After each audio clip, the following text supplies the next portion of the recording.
In this video, I'm gonna share with you how to take partial profits on MetaTrader 5. So just follow me and follow the steps. It's so easy and simple. So first of all, open your MetaTrader 5 and let's assume this is your trade. And as you can see, we have here XOUSD and we have here volume 0.27.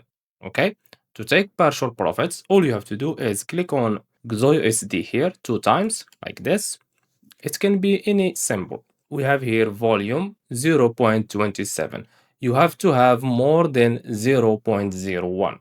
Okay, keep that in mind. So let's say, for example, I want to close 0.10. All you have to do is type here 0.10 like this.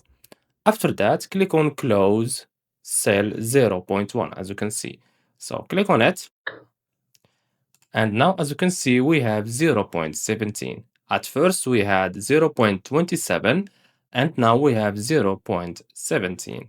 And that's it. So I hope you found this video helpful. Don't forget to give us a like and subscribe. Thanks for watching, and see you in the next one.